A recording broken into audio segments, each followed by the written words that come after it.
Qual brasileiro nunca ouviu falar de Silvio Santos?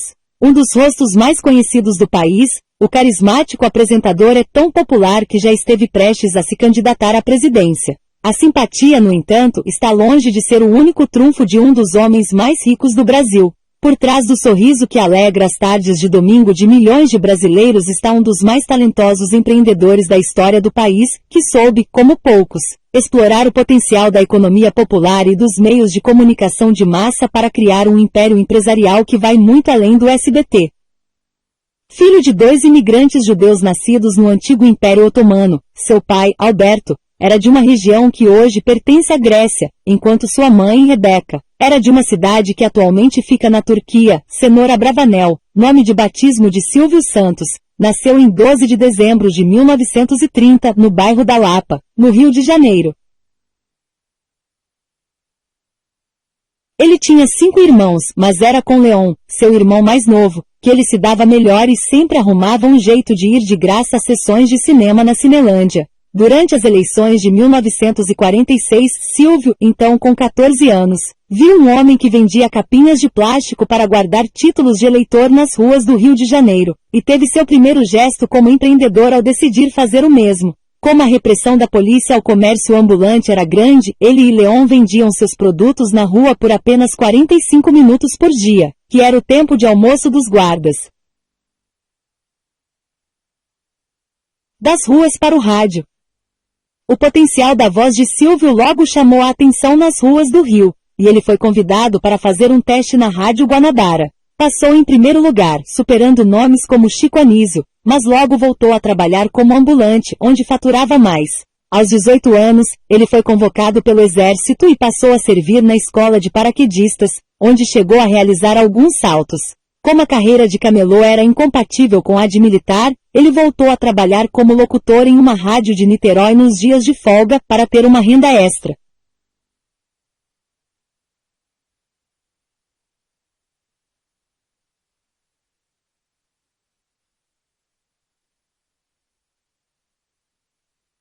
Para ir trabalhar em Niterói, Silvio pegava todos os dias a barca que cruza a Baía de Guanabara, e em uma das viagens ele teve a ideia de montar um serviço de alto-falantes no transporte, que até então era silencioso. Nos intervalos entre uma música e outra, ele fazia propagandas de alguns produtos. A iniciativa fez tanto sucesso que algumas barcas passaram a contar com um bar e um bingo. Ao comprar uma bebida ou refrigerante, o consumidor ganhava uma cartela de bingo para concorrer a prêmios como jarras e quadros. A ideia veio de Silvio, é claro.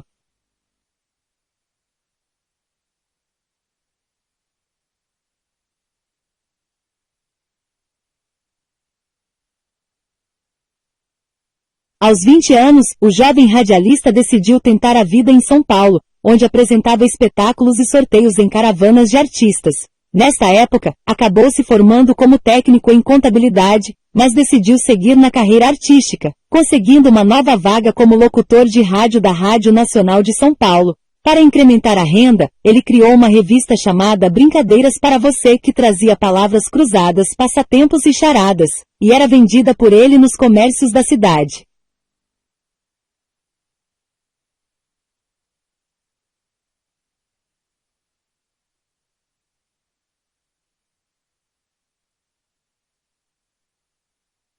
Baú de oportunidades. O talento para os negócios abriu as portas para o empreendimento que transformaria Silvio em bilionário. Em 1958, seu amigo e também radialista Manuel da Nóbrega estava com dificuldades para administrar uma empresa de venda de brinquedos a prazo. O Baú da Felicidade era um sistema de carnês em que o cliente pagava as prestações de uma caixa de brinquedos ao longo do ano e recebia os produtos na época do Natal. Nóbrega havia vendido muitos carnês, mas estava com dificuldade para entregar as mercadorias, então pediu a ajuda de Silvio para resolver a situação antes de fechar a empresa. Acontece que Silvio Santos viu no Baú da Felicidade uma grande oportunidade e assumiu o controle total da empresa. Era o início do que em 1962 viria a se tornar o Grupo Silvio Santos.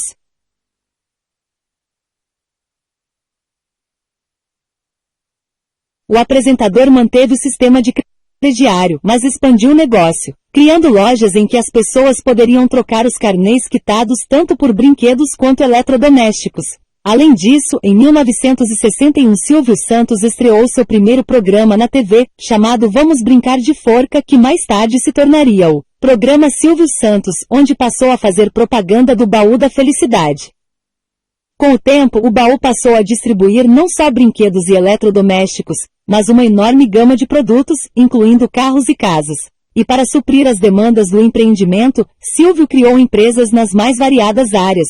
Entre 1965 e 1975 ele fundou ou comprou mais de 10 empreendimentos, como a Baú Construtora, a concessionária Vimave e a marca Filmes, que em 1972 passaram a ser administradas pela holding Silvio Santos S.A.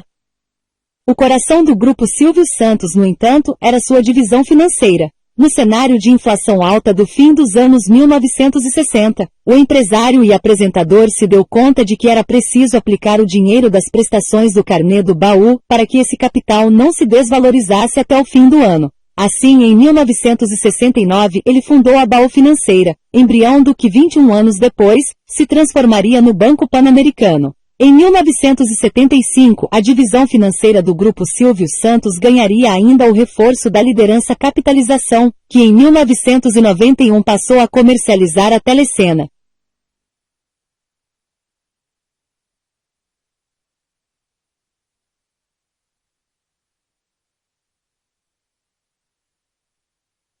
Surge o SBT. Apresentador e empresário de sucesso, na década de 1970 Silvio Santos começou a pensar em ter sua própria emissora de TV. O sonho foi concretizado em 1975, quando venceu a concorrência para o Canal 11 do Rio de Janeiro. A emissora, chamada TVS, começou a operar com mais de 13 mil funcionários e contou com um investimento inicial de US$ 10 milhões. Em 1981, Silvio ganhou a concessão de mais 4 canais, que juntos passariam a formar o Sistema Brasileiro de Televisão, ou SBT. Toda sua popularidade à frente das câmeras rendeu, inclusive, convites para que ele entrasse no mundo da política, o que quase aconteceu nas eleições presidenciais de 1989. Ele chegou a lançar campanha na televisão, mas a candidatura acabou barrada na justiça sob a alegação de que ele era dono de uma concessionária de TV. Ao longo das décadas de 1980 e 1990, Silvio se dedicou especialmente à consolidação e expansão do SBT, mas nos anos 2000 voltou a se aventurar em novas áreas. Em 2006 fundou a Jequiti Cosméticos e em 2007 inaugurou o Hotel Sofitel Jequitimar Guarujá.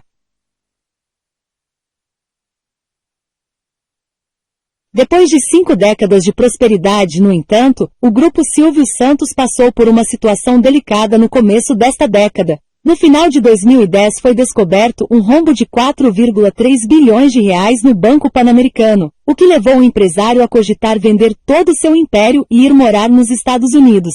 Porém, resolveu empenhar várias de suas empresas para quitar a dívida e apostou suas fichas na Jequiti, que vem crescendo cerca de 20% ao ano, o dobro da taxa registrada pelo setor de cosméticos. Passados 4 anos da crise, o grupo Silvio Santos segue firme graças ao talento para os negócios de seu proprietário, tendo faturado US$ 5,9 bilhões em 2013, com um lucro de US$ 800 mil.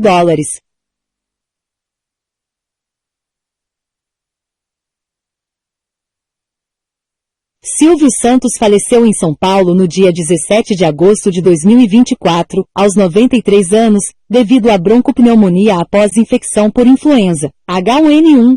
O apresentador estava internado no Hospital Israelita Albert Einstein desde o dia 1º de agosto.